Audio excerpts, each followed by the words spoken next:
Hola, mi nombre es José Roberto Rodríguez y es un gusto compartir contigo.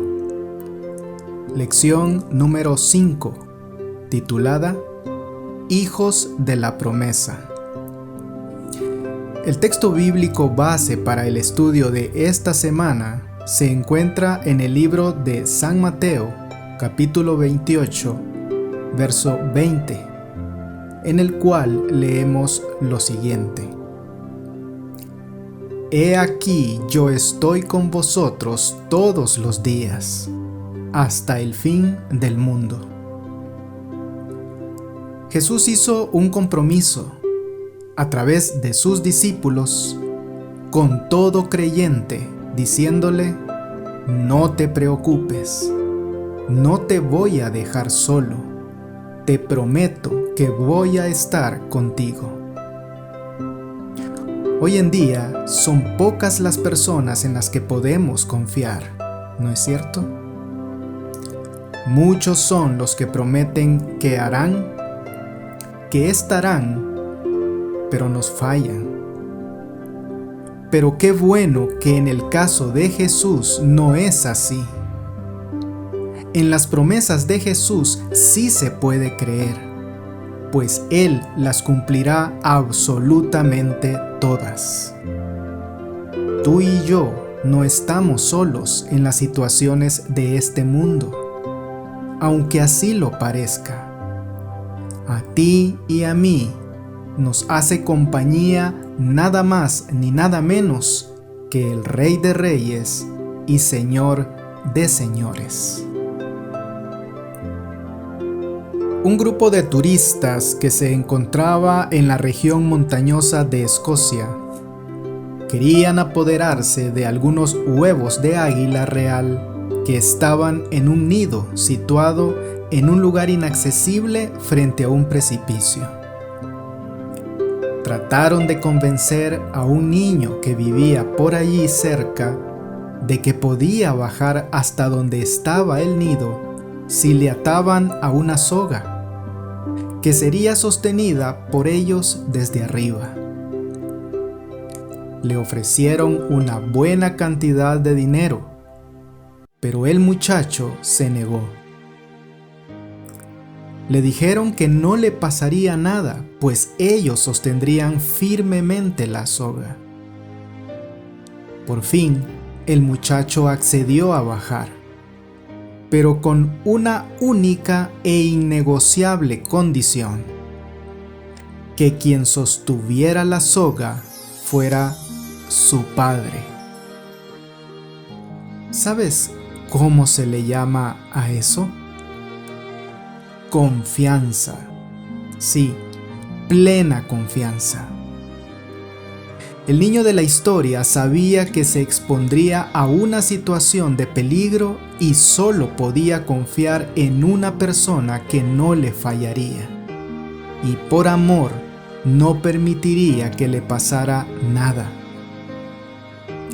Él sabía claramente que su padre era la persona idónea para sostener la soga y así bajar a realizar el riesgoso trabajo. A través del pacto con Abraham, Dios le demostró a su siervo que podía confiar plenamente en él. Pero además, Dios mismo pudo colocar su confianza en su fiel siervo. En esta semana, y entre otras cosas, veremos por qué el Señor dijo que era el escudo de Abraham. También recordaremos cómo por medio de este patriarca, todas las familias de la tierra serían bendecidas. ¿De qué manera sería logrado esto?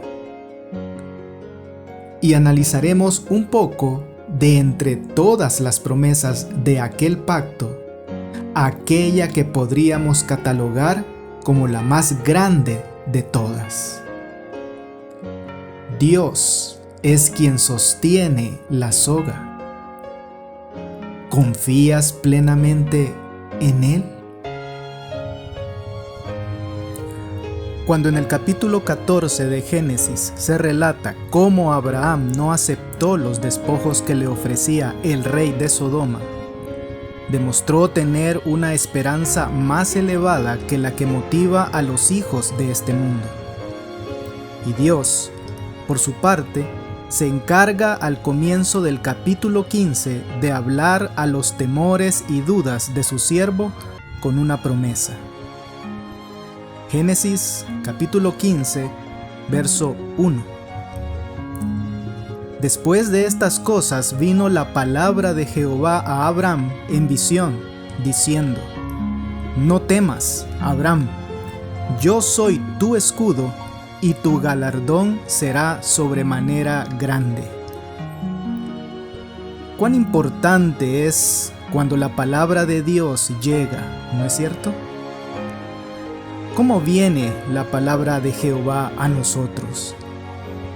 En la Biblia sucedió de muchas diferentes maneras: por una manifestación de Dios, por una voz audible, por visiones o sueños, por el ministerio de ángeles, por la obra del Espíritu de Dios en la mente de la persona, por el avivamiento de un pasaje de las Escrituras en nuestros corazones, o por el ministerio de un profeta o predicador. Por otro lado, había una razón muy buena para que Dios dijera: Yo soy tu escudo y tu galardón. Estas tranquilizadoras palabras tenían el propósito de que la mente de Abraham quedara en paz. Abraham acababa de derrotar a un gran ejército de una confederación de 5 reyes. Él tenía por qué preocuparse por su seguridad. Los reyes de Mesopotamia podrían volver para vengar su derrota, o los paganos cananeos, ya celosos del poder creciente de Abraham, podrían atacarlo. Pero Dios le prometió ser su escudo, el símbolo de protección en las guerras antiguas. Resulta más que interesante el uso del adjetivo posesivo tú, ya que muestra la naturaleza personal de la relación de Dios con sus hijos, porque Él se relaciona contigo y conmigo de forma individual. Asimismo, le prometió ser su galardón. Ambas cosas había experimentado Abraham durante una expedición militar anterior, pues Dios lo había protegido en la batalla y lo había recompensado con la victoria. El fiel patriarca debía creer que Dios continuaría haciendo por él lo que había hecho en lo pasado. Abraham necesitaba un escudo porque esperaba ser atacado. Necesitaba un galardón porque acababa de rechazar un gran galardón del rey de Sodoma. Dios está mostrando a Abraham que aunque él había sacrificado mucho por causa del Señor, no perdería por ello. Dios lo recompensaría de más por lo que Abraham había renunciado por Jehová. Amigo y amiga, Dios sabe cómo suplir nuestras necesidades. Y cuando necesitamos un escudo o un galardón, Él llega a hacer ambas cosas para cada uno de nosotros. Qué importante es en este caso que en nuestras mentes y corazones también resuenen esas dos palabras: no temas. Dios se lo dijo a Abraham porque tuvo miedo, y con muy buena razón. Pero ahora Dios le va a dar una razón para dejar de temer. Dios nunca nos dice no temas sin darnos una razón para dejar de hacerlo. Hay una frase y por ende una promesa que en el libro de Génesis se repite varias veces. Génesis 12:3.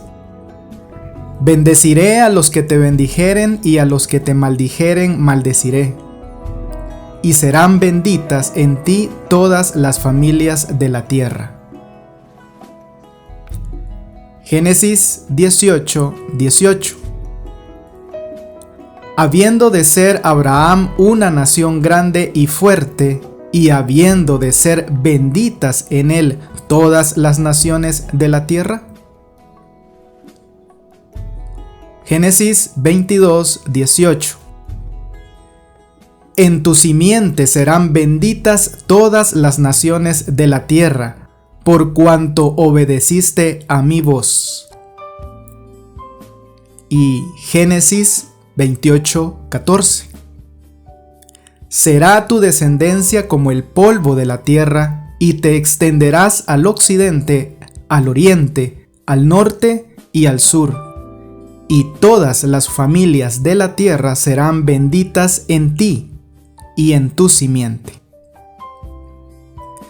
Siendo que para nuestro Señor su deseo siempre ha sido el de que nadie quede fuera de sus bendiciones, Él deseaba igualmente que todas las familias de la tierra conocieran al Dios verdadero y su precioso plan de salvación. Y el medio a través del cual esto se esperaba que fuera una realidad era la nación judía. Por lo tanto, esta maravillosa promesa del pacto que se repite una y otra vez en el libro de Génesis no era más que la promesa del surgimiento de esta nación. Es en este sentido que, de entre todas las promesas, esta es no solamente la más importante, sino también la más duradera y la que hace que todas las demás valgan realmente la pena. Pero no hay que olvidar, por otra parte, que el cumplimiento total y completo de esta promesa dependía del aparecimiento en escena de aquel que en la cruz pagó por los pecados de todas las familias de la tierra. Gálatas capítulo 3, verso 29. Y si vosotros sois de Cristo, ciertamente el linaje de Abraham sois y herederos según la promesa. Cristo, como hijo de Abraham, se convirtió en un sentido especial en heredero de las promesas del pacto. Asimismo, por el bautismo, tú y yo llegamos a ser parientes de Cristo y mediante él adquirimos el derecho de participar de las promesas hechas a Abraham. Los cristianos, como hijos espirituales de Abraham, nos convertimos en coherederos con Cristo, y ya que Cristo, como Hijo de Dios, es también heredero de la gloria y de la honra del cielo, a los que creen en Él les corresponde ser herederos de un puesto de honor en el universo, del cual nunca hubieran podido disfrutar los seres creados si aquel Verbo no se hubiera hecho carne. Todos los que imitemos el sublime ejemplo de fe de Abraham entraremos como herederos con este patriarca de las promesas del pacto en la ciudad que tiene fundamentos, la cual el fiel siervo de Dios siempre anticipó por fe. Al fin y al cabo, ¿por qué razón anhelamos esa promesa de vida eterna? Pues muy bien podría ser porque para eso fuimos creados originalmente. Ese era el plan original para ti y para mí. Piensa por un instante. Si te dieran una hoja en blanco para que escribieras sobre la triste situación del mundo actual, ¿cómo la describirías? ¿Qué palabras utilizarías? ¿Qué es lo que abundaría o primaría en la descripción que tú harías? Agustín de Hipona, conocido también como San Agustín, fue un escritor, teólogo y filósofo cristiano, quien después de su conversión al cristianismo llegó a convertirse en obispo de Hipona, al norte de África. Como escritor, La ciudad de Dios es una de sus obras más destacadas. Y entre sus páginas, Agustín describe precisamente lo que para él era en ese momento de la historia la triste situación del mundo. ¿Sabes con qué palabras la describe en su obra? Preocupaciones, inquietudes, tristezas, temores, gozos insensatos, discordias, altercados, guerras, acechanzas, enojos, enemistades, engaños, la adulación, el fraude, el hurto, la soberbia, ambición, envidia, homicidios, parricidios, crueldad, maldad, lujuria, petulancia, desvergüenza, fornicaciones, adulterios, incestos. Vaya lista sobre la condición humana, ¿no es cierto? Ahora bien, ¿sabes cuándo escribió Agustín esto? Fue hace más de 1500 años. Amigo y amiga, te pregunto, ¿acaso el mundo en el cual te ha tocado vivir a ti es diferente de lo que este escritor menciona en su obra? Resulta muy impresionante darnos cuenta de que la cita de Agustín podría perfectamente aplicarse a la mayoría de las ciudades de la actualidad. Thomas Browne, escritor inglés del siglo XVII y a quien se le llegó a describir como un enfermo de melancolía, escribió lo siguiente: para disfrutar de la verdadera felicidad, debemos viajar a un país muy lejano e incluso fuera de nosotros mismos. ¿Recuerdas acaso alguna promesa por parte de nuestro Dios que de alguna manera encaje con lo que Thomas Browne intentaba decir? Hay una. Primera de Tesalonicenses, capítulo 4, versos 16 al 18. Porque el Señor mismo con voz de mando, con voz de arcángel y con trompeta de Dios, descenderá del cielo, y los muertos en Cristo resucitarán primero.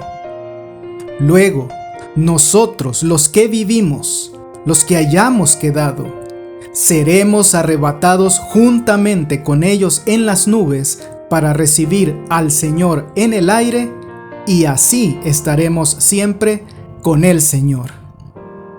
Por tanto, alentaos los unos a los otros con estas palabras.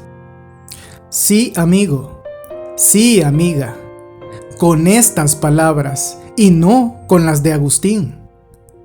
Porque el futuro sí es brillante. ¿Y sabes por qué?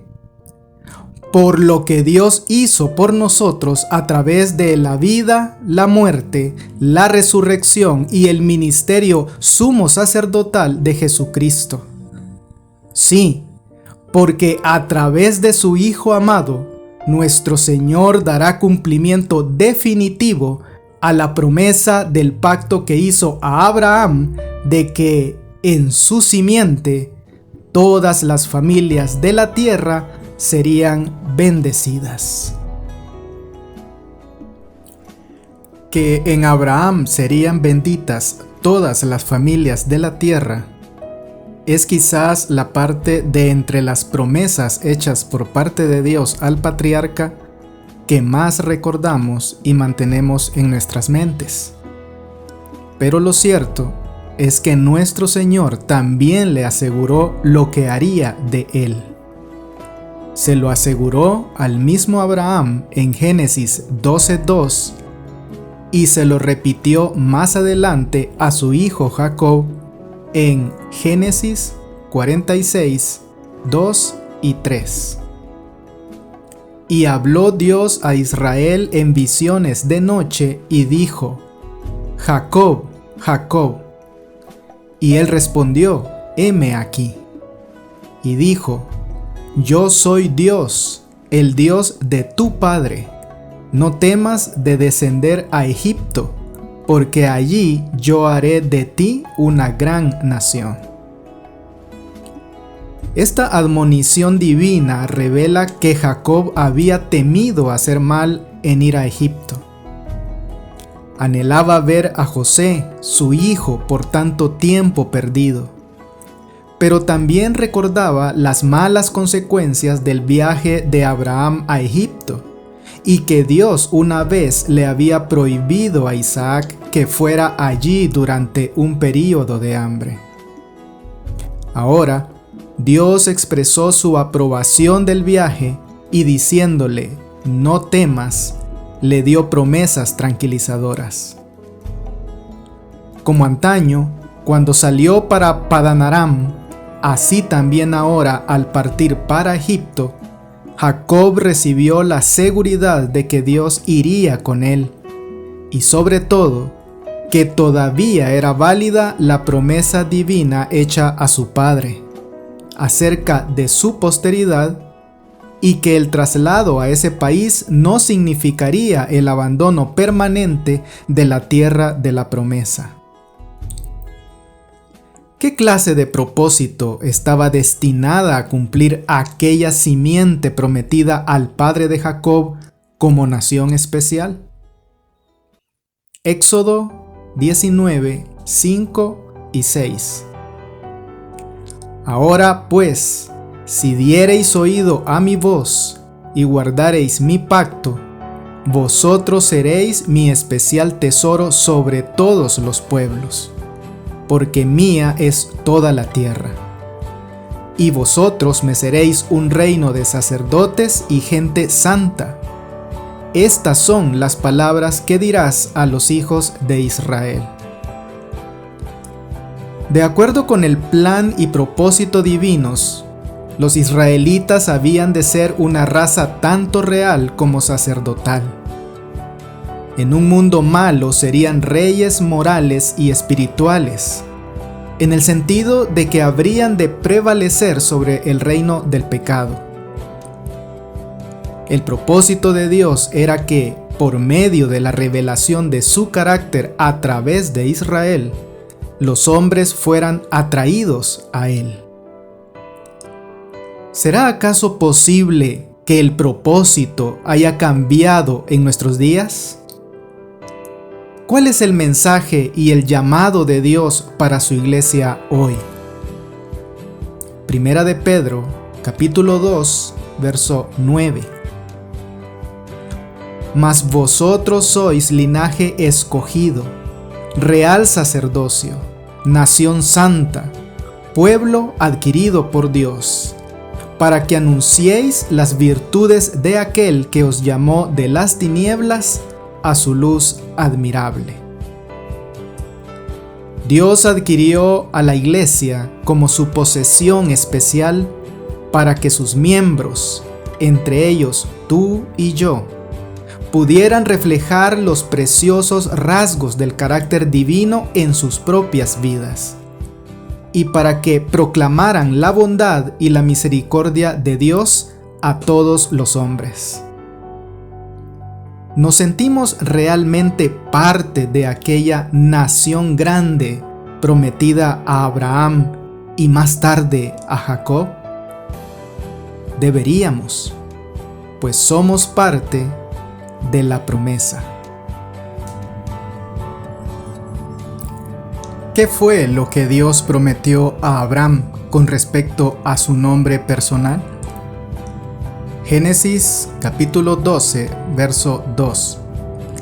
y haré de ti una nación grande, y te bendeciré, y engrandeceré tu nombre, y serás bendición.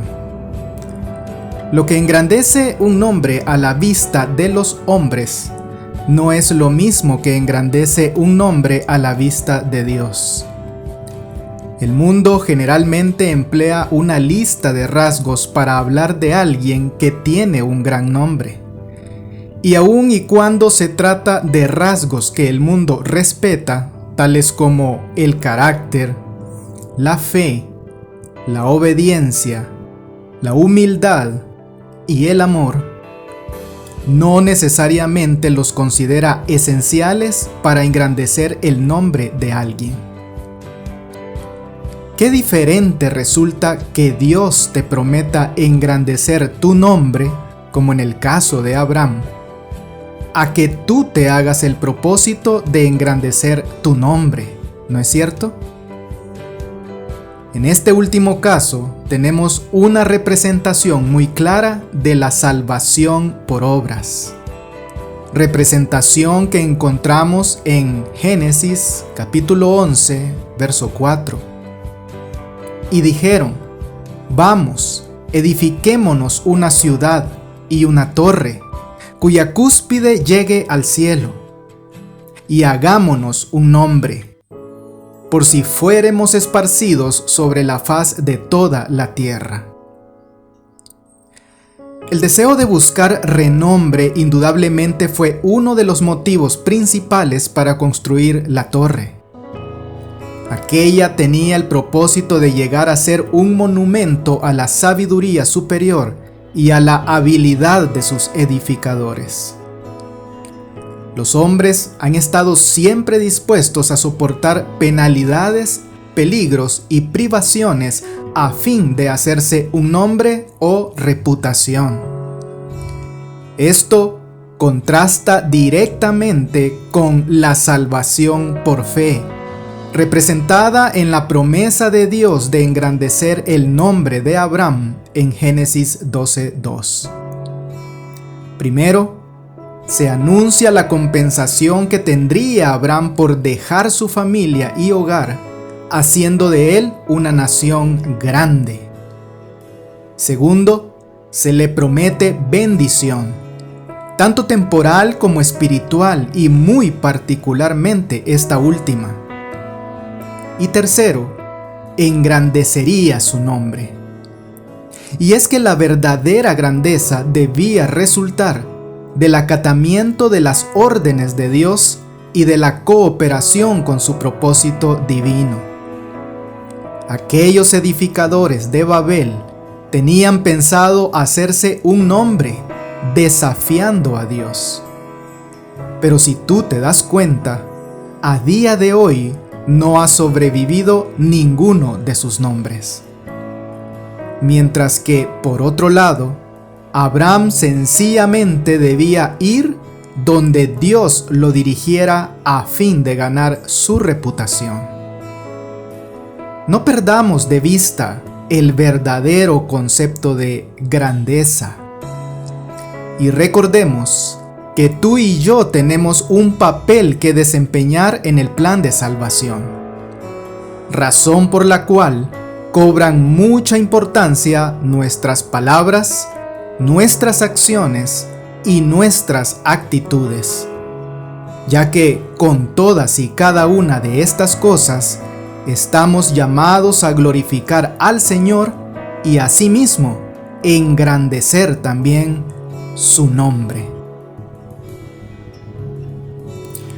Muy bien, sinteticemos algunas ideas que nos ha dejado esta preciosa lección.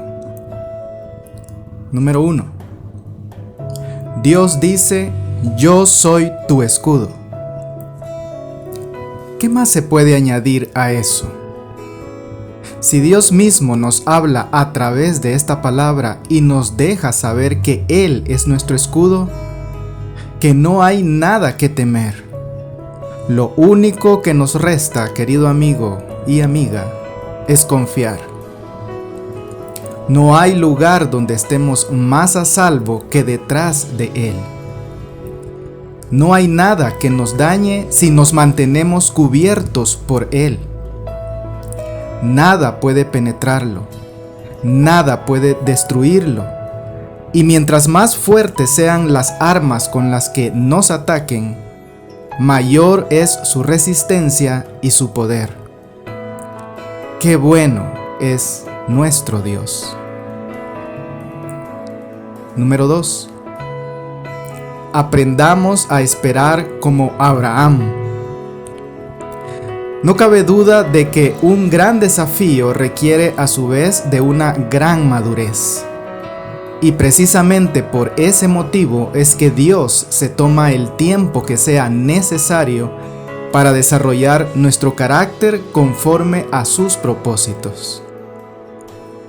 Después que le dijo a Abraham: haré de ti una nación grande. ¿Cuánto tiempo de prueba hizo falta antes de que el Señor finalmente le confiara un hijo al patriarca para establecer aquella nación israelita? Nada más ni nada menos que 25 años. Así que, si tú estás esperando tu llamado, podría ser que tu carácter necesite aún ser trabajado y que la tarea que Dios tiene en mente para ti requiera a una persona mucho más madura de lo que probablemente eres ahora. Y número 3. Dios te llama a hacer su voluntad. Cuando Dios llamó a Abraham a que hiciera su voluntad, Dios no le dio muchos detalles. Él simplemente le dijo: vete de tu tierra. ¿Cuán específicas fueron sus instrucciones entonces? A la tierra que te mostraré. Eso es todo lo que Dios le pidió a Abraham que hiciera. Y Dios prometió hacer el resto. Abraham tenía que mudar sus posesiones y su familia día tras día, esperando a que Dios le mostrara a dónde ir. ¿Estarías tú dispuesta a seguir las instrucciones de Dios para tu vida con tan pocos detalles? Dios muchas veces llama a la gente a que lo sigan sin darles todos los detalles desde un principio. Muchas veces, como con Abraham, Dios invita a la gente a que lo sigan paso a paso, porque lo que a Él más le interesa es tener una relación íntima contigo y caminar paso a paso contigo. Amigo y amiga, la pluma inspirada nos termina recordando que el que llamó al patriarca le juzgó digno. Es Dios el que habla. El que entiende los pensamientos desde antes y desde muy lejos y justiprecia a los hombres, dice: lo he conocido. En lo que tocaba a Abraham, no traicionaría la verdad por motivos egoístas. Guardaría la ley y se conduciría recta y justamente. Y no solo temería al Señor, sino que también cultivaría la religión en su hogar. Instruiría a su familia en la justicia. La ley de Dios sería la norma de su hogar. Que Dios te bendiga. No olvides apoyar este ministerio suscribiéndote a mi canal de YouTube. Con esto tendrás acceso a un video resumen completamente ilustrado y animado de la lección de escuela sabática para adultos al inicio de cada semana. Espero tus likes y tus comentarios de la lección. Bendiciones.